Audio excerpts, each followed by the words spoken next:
Hello. All right, so today we're going to be talking about attracting your tribe. So one may ask, what exactly is attracting your tribe? Well, you've heard the saying, I'm sure you have, your vibe attracts your tribe. And I find that to be 100% true. I think it's so fascinating to see, like, all my followers or even people that buy from me, how much similarities we have in our lifestyles, just because I think that's kind of what brings us together more or less. So another aspect of, attracting your tribe, basically it kind of boils down to condensed into branding yourself. So it's when you first get started as a mascara artist, I think it's really tempting to want to use the brand mascara, which Kara has done such a phenomenal job at creating the brand mascara. It's beautiful. The brand itself and everything it speaks for is absolutely fantastic, but that is a brand in itself. So when we think of us as mascara artists, we are not mascara. We are ourselves, and mascara is just like a tool that we're going to add to our tool belt of who we are and what kind of brands us. So I think it's very important when you first get started to not use mascara as in any of your names. So like your Instagram handle, your Facebook page, whatever it is, I highly suggest taking mascara out of that, because that is not, mascara is not you and it is not your brand. Your brand should be you, okay? So to kind of dive into that a little bit deeper, a lot of the times people have a hard time figuring out what is their brand, because it's kind of a weird thing. I know for me, a lot of the times I'm just like, I don't know, like I'm just me, and I can't say that I really have a brand. But it's funny what people, the more you put yourself out there, the more you'll realize what people see you for. Like the kinds of things that they trust your opinion on and that they want you to like talk more about or do more of. And you guys, this can range from anything. So another thing, when you get started with mascara, a lot of the times you think, oh, I have to be like in the beauty industry. You have to be a makeup artist, or you have to be a hairdresser, or you have to be, something in the beauty industry. False. All false. All false. Some of my most successful sellers on my team have absolutely nothing to do with the beauty industry, and they have built their brand off of other things entirely other than just being a mascara artist or anything like that. So that is the key. Now, and I can't reiterate enough how important it is that you know that you are your brand. Do not try to be somebody else or offer something that is not you. Like, you be you, and that is the best advice I can give you, because the second you start trying to portray that you are somebody else or something else, your followers pick up on it quick, and it's a really big turnoff. So just be you. In all of your whatever it may be. If you have weird quirks, that's okay. That's totally okay, because people will love you for it. They will love you for it.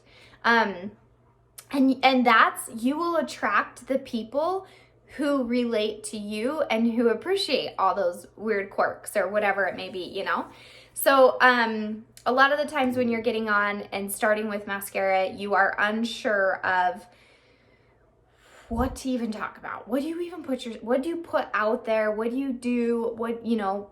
And I think it's important to kind of sit down and maybe write down a list of things if it's hard for you to kind of naturally think of things that interest you. You could ask to like your significant other, your husband, your best friends, your mom, the people that are closest to you that love you and know you and appreciate you for who you are. Ask them, what am I good at? What are some things that you would come to me for advice on? What are some of my best qualities? And then you think about these things too, because this could range from anything. It could be, your diet and fitness routine, your cooking, your couponing, your home decorating, your organization skills. I mean, it can be anything, because I'm telling you, there's always people who are going to want to hear what you have to say, because it obviously, if it's something you're good at, you're good at it and people want to hear about it. Or if people, see you doing something and they're like, oh my gosh, that's really cool, I want to learn more about that. Show them. Or even if it's a hobby of yours, people love to see that kind of stuff if it interests them. And that's the kind of stuff that the more you put of yourself out there, the more you're going to attract people like-minded like you. And I know that it seems kind of irrelevant when you think of like selling a makeup, but it's not. It's actually so, so important, because putting all this other stuff out there is what makes them, if you put, okay, let me back up. So let's say you're really good at cooking and you're really good at recipes, or yeah, let's just go with that. So it's cooking, recipes, you're good at it, you love it, you put some good content out there, you kind of share some things that you created or done or tried, and some of your followers pick up on it and they try it and they do it and they're like, oh my gosh, this is so good, this is delicious. And then they're gonna be like, hey, this girl did not lead me wrong when it came to this recipe. Now I think I'm gonna try her makeup that she sells, because she always looks gorgeous and I see her all the time on here, and I love her recipe that she gave me. So now I think I'm gonna try her makeup. Okay, and I know that seems so crazy, but I'm telling you, that is exactly how people's minds work. Very rarely does anybody just pick somebody random off of the internet that they're gonna buy from. They're gonna buy from somebody who they feel a connection with based off of whatever it may be, but they can't get a connection with you unless you give them the information to create a connection. And that just means putting yourself out there, like, showing who you are, showing your lifestyle, like the things you enjoy, your hobbies, your skills, your thoughts, they have to have something to connect with you that's going to make them want to try the makeup from you. And I will talk about this in my other video too, selling to a crowd. And it is, when you're working on branding yourself, I kind of have a really strict rule that I like to follow, which is most of your content, 80% of your content, 80% should be anything but mascara. It doesn't matter what, anything but mascara. 80% should be you talking about or showing other aspects of your life. 20% you can talk about mascara.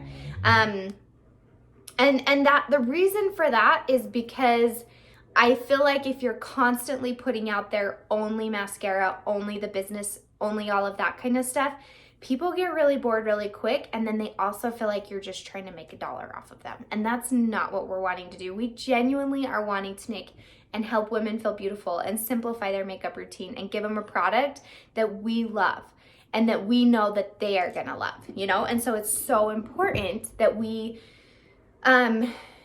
give that to them, but not overdoing it, And that's what I mean by your brand is not mascara. And if that's all you're talking about, people are going to think that's you and that's your brand and that's all you have to offer. And you don't. I know every single one of you watching this video has something to offer. Every single one of you.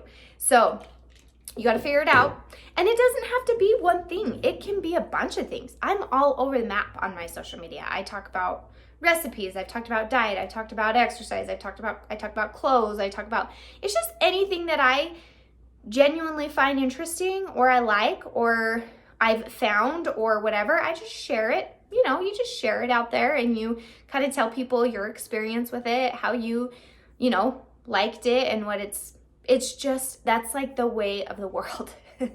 But you have to kind of put it all out there in order for people to connect with you. So that is kind of, the most important part, but that's more.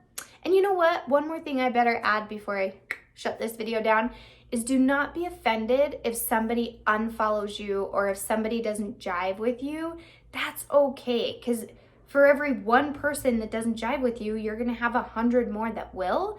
And that's really the reality of it, because we all connect differently with different people, and that's so totally fine. Like, it's okay if people don't you know, if they unfollow you or they don't love what you're doing or they don't, it's okay. Just don't let, that can be the biggest crusher, is by focusing on that kind of stuff instead of just focusing on the good and the people that are there for you and that are following you for the things, you know? So don't let those little, you know, one unfollows or things like that get to you, because, and don't let it stop you from being you, because people will love you for being you, okay?